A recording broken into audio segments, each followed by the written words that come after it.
Azaroaren 25 borroka eguna da, eta ez hori bakarrik, guretzat abia puntu bat ere bada. Goierriko neska gazteok duela gutxi saretu baikara. Indarrak batu jasoten ditugun hainbat zapalkuntza zein eraso identifikatu eta horiei erantzuten hasteko eguna dugu. Eta argi dugu bai, jendarte heteropatriarkal kapitalista honi aurre egiteko tresna feminismoa dela. Hausnarketa kolektiboan oinarrituta identifikatu izan ditugu beti aipatutako zapalkuntza eta eraso horiek. Aurten bizi dugun testuinguruan gainera inoiz baino garrantzitsua da egoera kritikoki aztertu eta erantzuna ematea. Pandemia egoera honetan betikoak aberasten ari diren bitartean, ondorioak gure egunerokotasunean betiko jasaten ditugu. Esaterako, lan prekarietatea asko igo da azken hilabete hauetan. Zer esanik ez, neska gazteon artean. Lan baldintza oso kaskarretan ari gara lanean. Gure segurtasuna ez dago bermatuta zenbait kasutan. Batzuk kontraturik gabeko lanetan aritzera behartuta gaude. Eta hori gutxi balitz, langabezia tasak izugarrizko gorakada izan du. Horrek guztiak dakartzan ondorioak gazteon bizkar gainean bota dituzte. Hezkuntza munduan ere gauza bera gertatu zaigu. Ikasleok argi daukagu kalitatezko hezkuntza jasotzeko gure eskubidea ez dela inoiz bermatu, eta are gutxiago gaur egungo egoeran.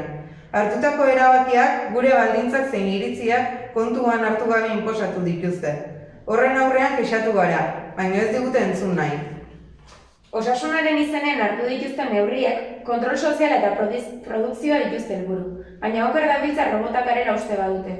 Gure beharrak kontuan hartu gabe isolatu gaituzte, ondorioak isilaraztera behartuz. Baina gaur, inoiz baino zenago eraso matxisten gorakada salatuko dugu. Honi erantzuteko kolektiboa, antolaketa eta elkartzaintza dira gure tresna garrantzitsuenak, baina orain, neska gazteo espazioa lapurtu digute. Parez pare elkartzeko aukera kendu digute, eta ozen esan nahi dugu, gure jarduera ere beharrezkoa dela. Gure hasiera ez da erretza izan. Elkartzeko eta antolatzeko zailtasunak izan ditugu. Produkzioari lotutako jarduerak aurrera jarraitzen duen bitartean, bizitza soziala eta militantzia gelditzea behartu gaituzte. Horren aurrean, Goierriko neska gazteok asko dugu aldarrikatzeko. Oztopo guztien gainetik borrokan jarraitzen dugu, guretzako espazio seguru eta erosoak sortuz. Erasotzen gaituztenak deseroso sentiarazi arte lanean jarraituko dugu.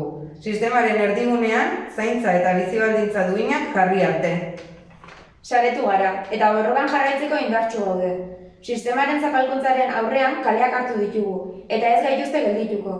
Normaltasun berria desnormalizatzera goaz. Goierriko neska gazteok elkartzainduz autodefentsa feminista.